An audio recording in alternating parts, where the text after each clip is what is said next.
Dus mijn hart en ik ben toen is eigenlijk de hele dag bezig geweest om de laatste dingen aan het decor kleed te krijgen.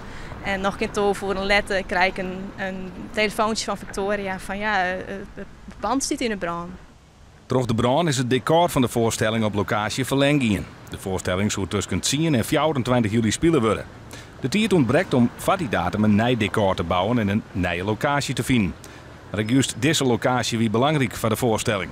De voorstelling is echt op deze locatie gemaakt. Dat is dus een hele specifieke voorstelling. Die kun je niet even verplaatsen naar een andere locatie die erop lijkt. En nou, we gaan gewoon door. De brand maakt in Leeuwarden nogal wat los. Veel reacties van mensen, ook op social media. Ja, ik moet eerlijk zeggen dat het op dit moment al wel wat kunnen relativeren. Maar toen de brand nog woedde, toen zijn wij op een afstandje vanaf de stad gaan kijken bij een brug. En dan doet het natuurlijk super pijn dat dit jouw pand is, waar je maandenlang elke dag hebt gezeten.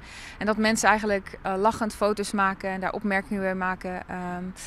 En foto's maken om te delen op social media. En dat deed op dat moment zoveel pijn. Omdat je voelt, oh ja, ik sta nu aan de andere kant. En zij staan aan een hele andere kant dan wij. En zij voelen onze pijn niet.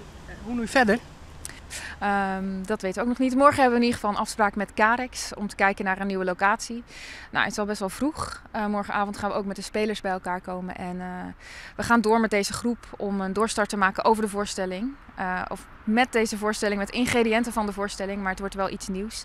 En we weten in ieder geval wel dat we de gemeenschap en de community daar wel bij nodig gaan hebben. Ja. Op welke manier?